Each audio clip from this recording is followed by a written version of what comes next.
My name is Csaba, and I will talk about macOS or Apple's Gatekeeper. And whenever you run something, is it a bypass or not? I think there is many confusion around what Gatekeeper does. So this is why this talk about. Who am I? I'm a red teamer for the past 2 years. Before that, I used to be a blue teamer on the defender side for 5 years. I fulfilled various roles there. I think the red team is more interesting. I used to develop a kernel exploitation toolkit in Python. I don't have time to maintain it anymore that much, but it's still out there. Recently, I started to do some macOS research, so this one is part of that. I have a wife, 2 kids. I love hiking, as you can see on the pictures, and also doing yoga, as I have time. The goal of this talk is really just first understand how Gatekeeper is really working on macOS, what is it, and when it is invoked, and also showing some bypasses or tricks to avoid it. So we will start with macOS Mojave, which is the previous version of macOS. The current version is Catalina, which came out recently. Before I start, for those who don't know, Gatekeeper is a tool or a security feature introduced by Apple a couple of releases back, which should prevent running malicious or unsigned code by the users. So it should be there to protect users from running unsigned code or malware, basically. So last year, when I was working on something, I tried to do package files, which are installer files on macOS. I tried to see if I can execute them regardless of Gatekeeper or not. And apparently, I did my test totally wrong. So my first test was I created a package locally on the computer, double-click, and it ran. And I was happy, like, yay, I could run unsigned code regardless of Gatekeeper. Now, I was wrong. I realized that Gatekeeper will only run if you download something, and the application that you use to download that file assigns the quarantine flag to that binary. If there is no quarantine flag assigned to the binary, Gatekeeper will never be invoked. So, okay, I said, yeah, I will simulate a download. I will download my package file, which is still unsigned. I opened up terminal for some reason, and I run the package file from there. And it ran. And I was thinking, what? Why I didn't get the Gatekeeper pop-up that I'm running unsigned code? And I was puzzled, really. So I started to do some experiments. So I created a Meterpreter Maco file. Maco file on a macOS is like the P files on Windows. I served it via HTTP, downloaded it to my Mac, ensured that the quarantine flag is there. The resolution is not the best here, but basically you can see the quarantine flag down at the bottom.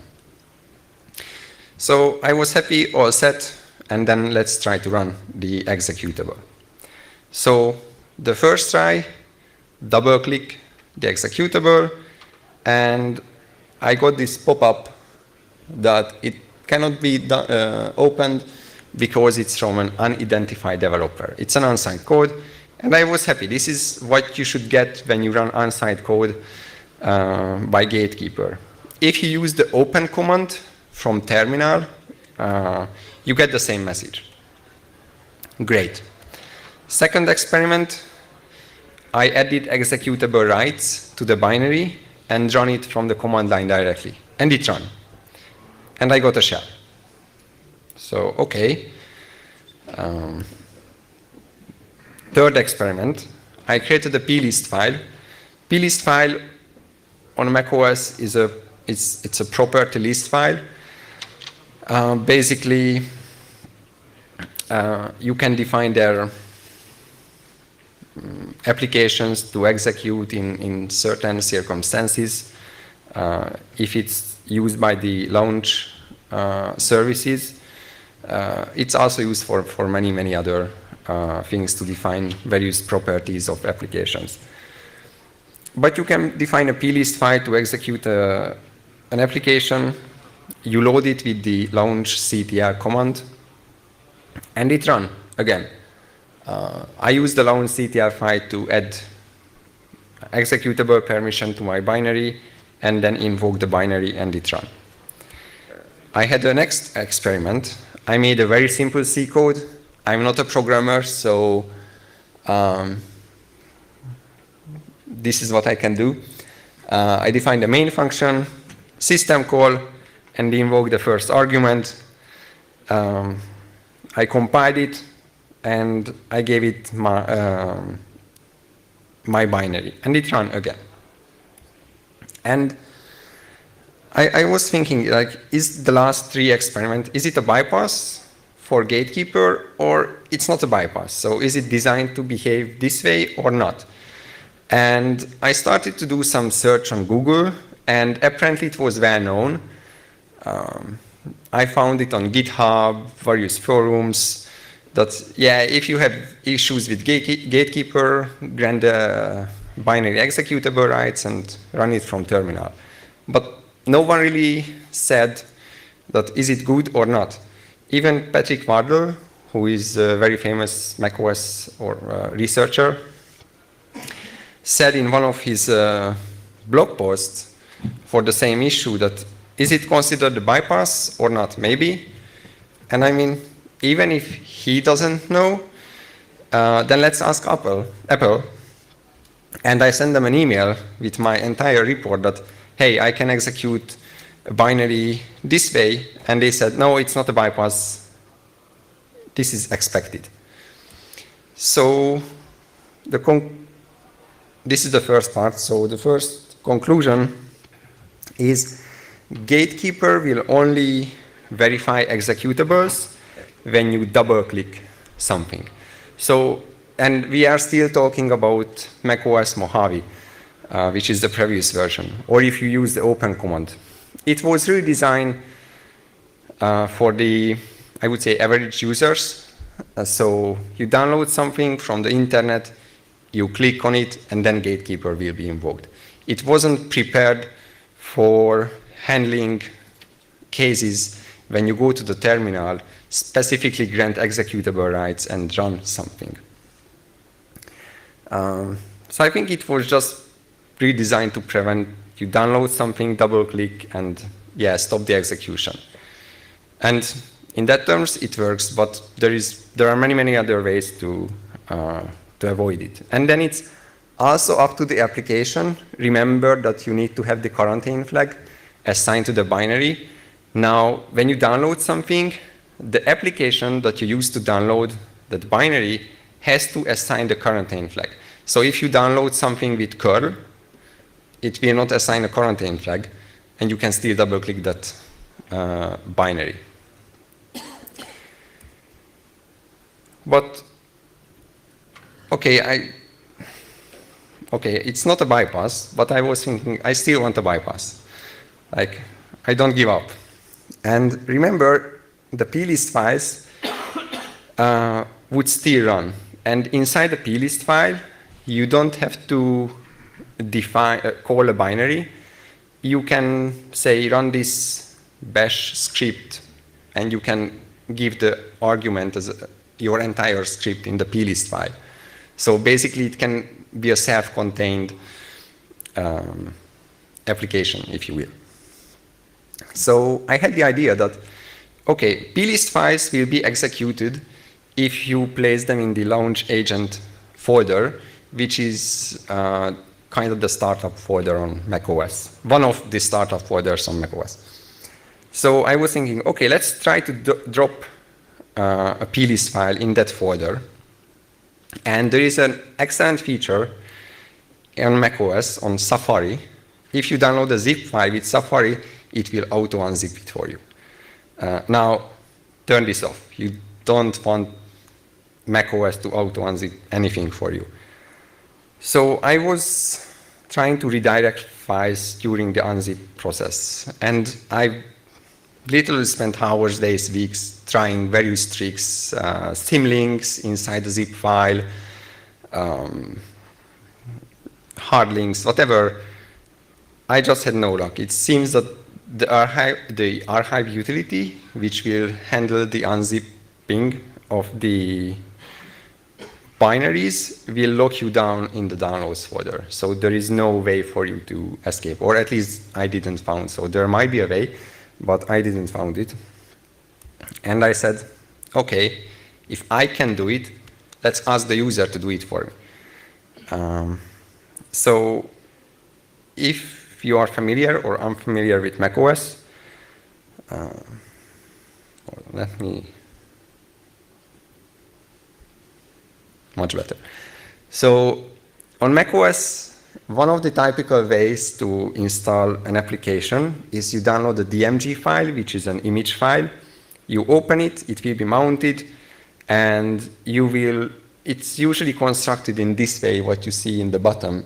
You have the application on the left, you have a symlink to the application folder on the right, and you drag and drop the application.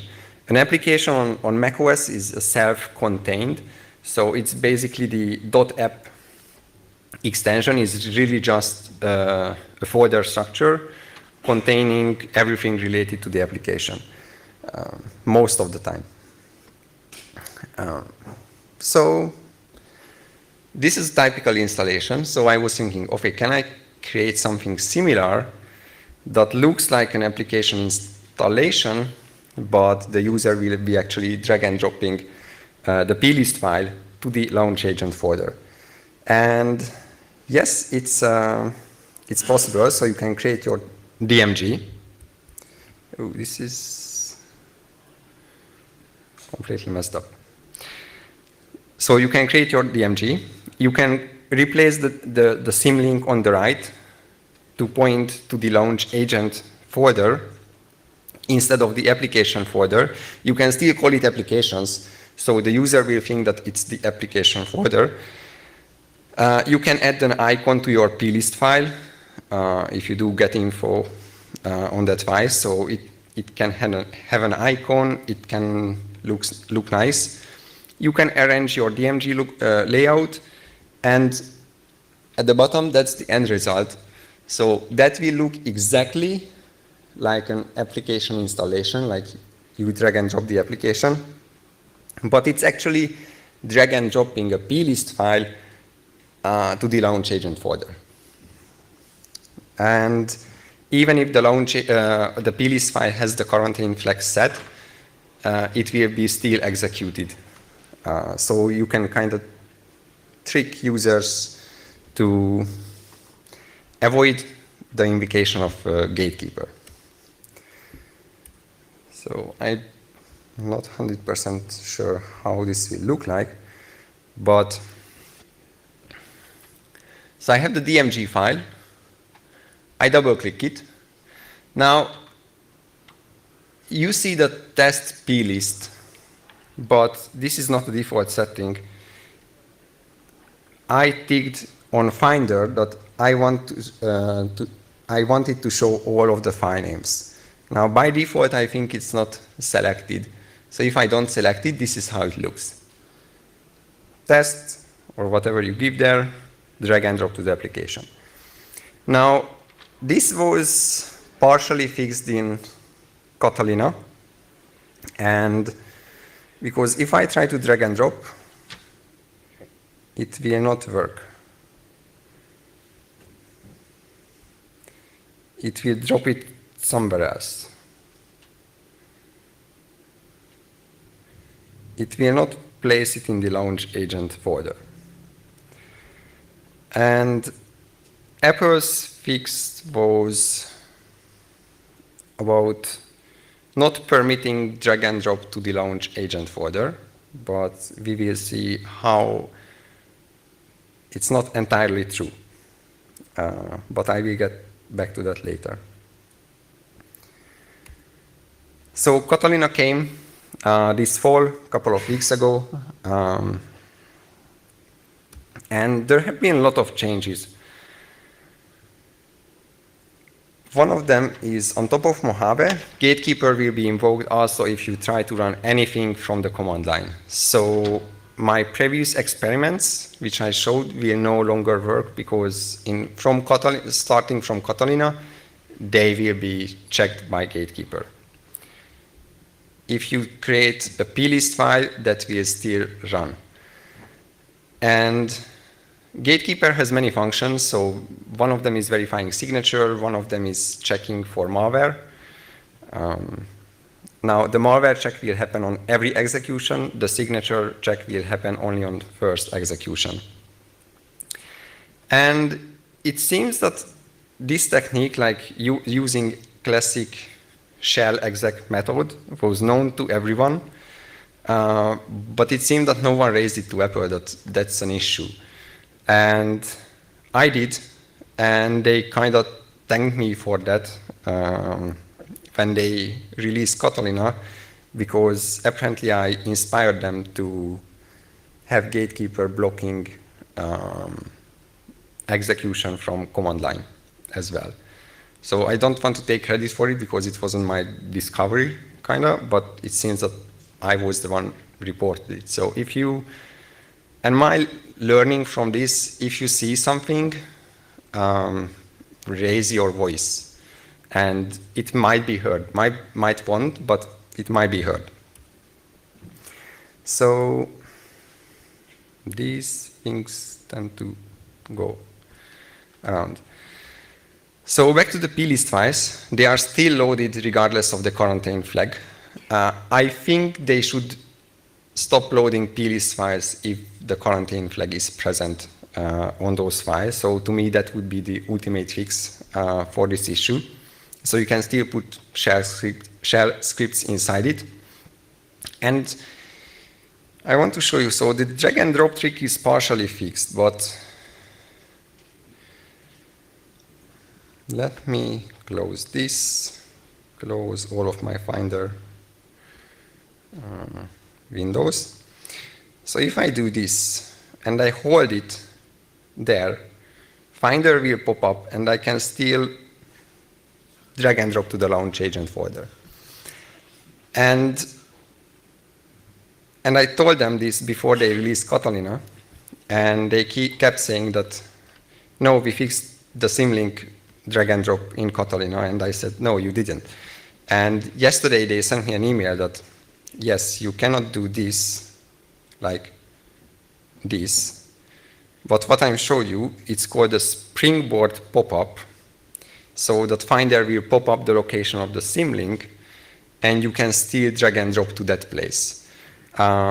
They have intention to fix this as well, so Finder shouldn't give you a pop-up in the future, but as of today, it still works.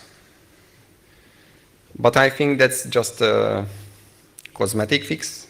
So if you find another way to drop a plist file, even with the quarantine flag to the launch agent or launch daemons folder, it will be run.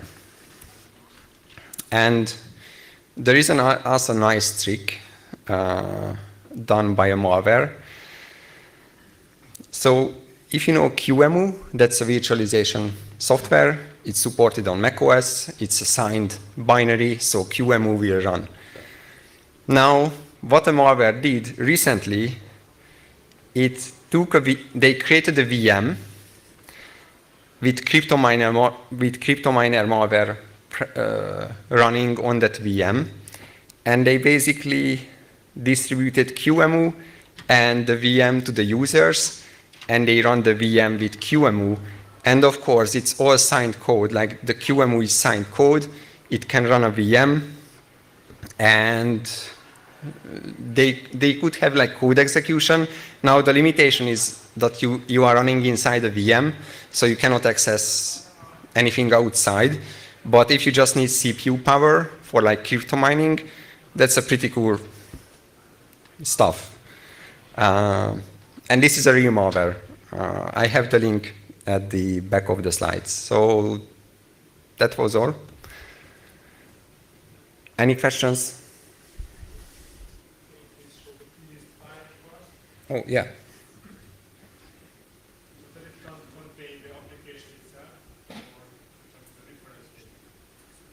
Mm.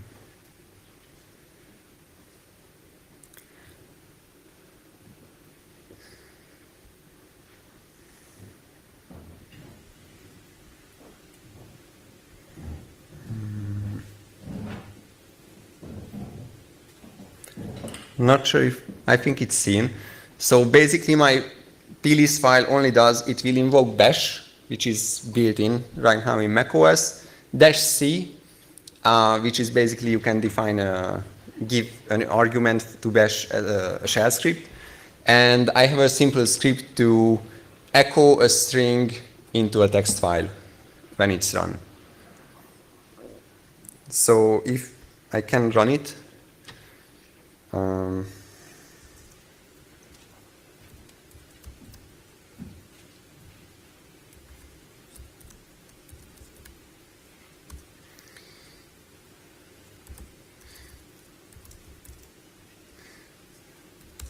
so just to show, I don't have a bypass txt in my home folder.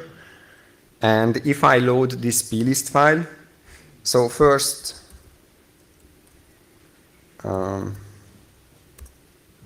oops. So it has the quarantine flag set, and I will not reboot my Mac right now, but to simulate it, you can do launch ctl, load, and the plist. I load it, and if I list my home directory again, I have the txt file there. But in this place, you can put any script you want.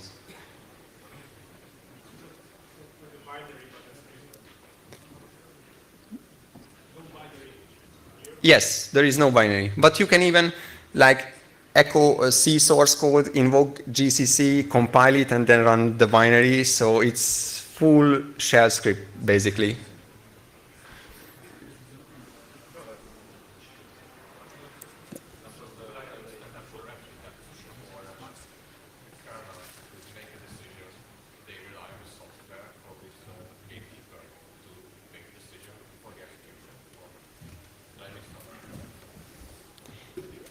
Yes, so before anything is executed, Gatekeeper is also running as the kernel, as far as I know.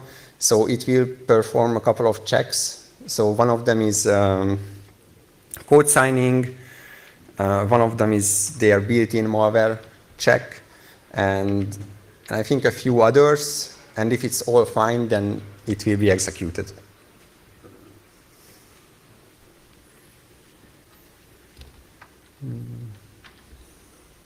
Any other questions? And I think I don't have any time anymore, so thank you very much.